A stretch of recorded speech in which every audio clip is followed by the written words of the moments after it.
Having a top-tier driver like Max Verstappen can be a double-edged sword. And while Red Bull remains one of the favourites to get ahead of the new regulations, they face a steep hill to climb if they want to compete for the Constructors' Championship. Recently, the drivers and team expressed concerns about the 2022 car, reiterating some of the issues they faced in previous seasons as a result of their star drivers' dominance. With that said, let's take a closer look at the challenge Red Bull faces in 2022. The relationship between the driver and the car, as well as the performance of the car, is complicated. At the Formula 1 level, all drivers share a high level of skill, and claiming driver A is faster than driver B frequently overlooks some nuance. They may be faster in one vehicle and slower in another. It's determined by how the characteristics of a car interact with the athlete's driving style. The 2020 Red Bull, as explained by the team's technical chief Perez, was one of the most striking examples of this. We started that year not far off Mercedes, then we had a massive down in the middle of the season before coming up again. Clearly we went in the wrong direction and we recovered. That's where we missed something in our analysis in terms of development direction. The car had a characteristic which Max liked and which allowed him to go faster, and so as we went further down this path, his lap times would improve. But it brought with it some instability on entry, and eventually you come to a point where that is the limiting factor and you cannot go any faster. It also made the car very difficult for the other drivers. When it comes to car development, Pierre also discussed the risks of having such a talented driver as Max Verstappen behind the wheel. It's ironic that in 2020, Max's talent was a contributory cause to the problem we had. He has an ability to control this sort of instability that would be impossible for some others. We know that sometimes making a car on the edge in this way can create a quicker car, and you don't realize you went in the wrong direction because you're still extracting more lap time from the car. But you don't realize at first, it's only because he has so much talent.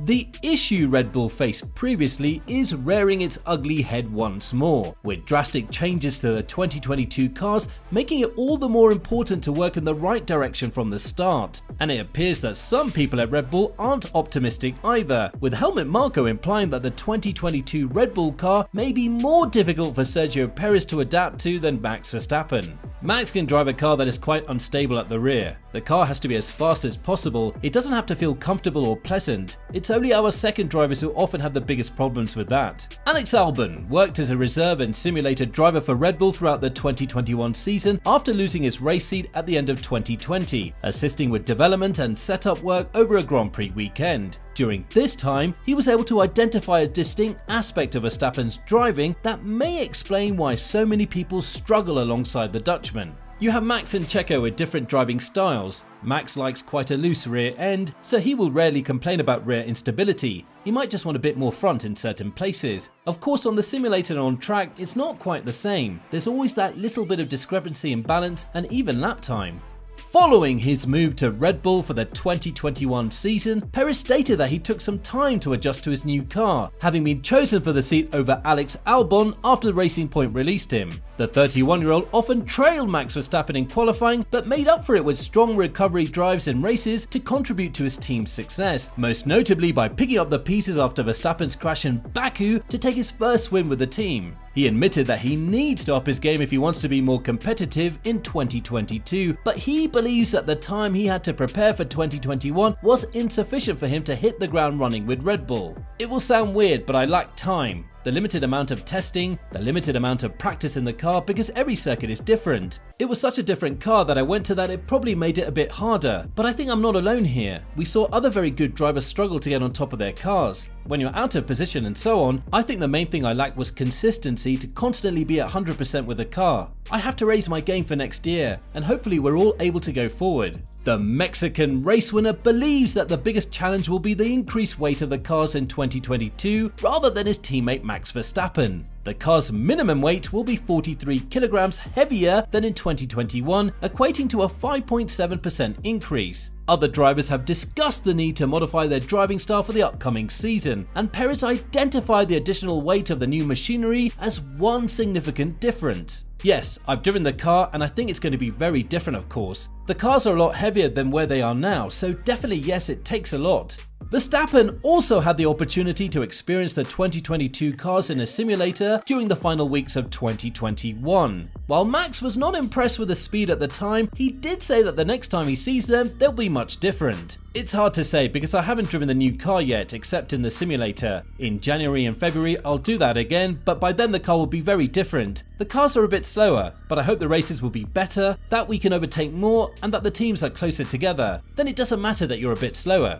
Aside from the issues raised, Red Bull will need to address yet another elephant in their room, their engine. Despite using the same engine, 2022 F1 cars will use a new E10 fuel with a 10% ethanol and 90% fossil fuel content. This increase is affecting horsepower and as a result, performance, which is frustrating many engineers around the paddock, though Ferrari and Alpine have both reportedly resolved the issue. Honda, Red Bull's engine supplier, is lagging behind the two teams in this regard, with power reportedly down on the 2021 car that propelled Verstappen to the title. Helmut Marko addressed the media about the drop in performance. Honda is working hard on the adaptation. What I hear is positive, but the performance is not yet the same as in 2021. You will generally have to wait to see how it looks in racing trim. Honda has officially exited the sport, but the Japanese manufacturer will continue to assist Red Bull in the development of power units until 2025 as part of a gradual transition to Red Bull powertrains.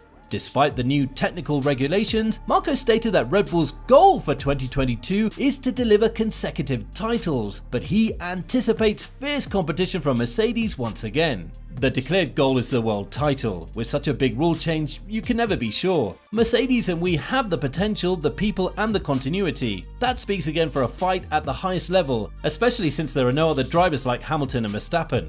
However, Christian Horner believes that Red Bull may face a different challenge than just overcoming Mercedes and driver differences. That's right, the team principal believes Ferrari's prancing horse could lead the charge in 2022. After a dreadful few years in the midfield, Ferrari made a huge step forward last season. For some time, the Italian team has been planning for a return to form in 2022. And after focusing their efforts on helping Verstappen win his first F1 title, Red Bull may be in a race against time to make the decisive changes required to challenge for the championship. When Ferrari turn up with the fastest car and smash us out of the park at the first race, then you'll have to say that it probably did compromise us, said Horner. But I think that we've all known that big regulation changes are coming for 2022 and we've applied our resource accordingly. The cars look different, they're going to feel different, they're going to drive differently. Who's got it right, who's got it wrong? It all starts again. Changes in 2022 are designed to reduce the amount of downforce that cars can generate with wings while emphasizing ground effect. This, combined with the increased weight, will make them more difficult to control while also allowing drivers to follow each other more closely. The FIA will also attempt to narrow the gap between the top and bottom teams by allowing those who finished lower in the standings last season more aerodynamic runs in the wind tunnel and CFD during the winter. Red Bull will be walking a tightrope and will need to solve a slew of issues if they want to compete for the championship again.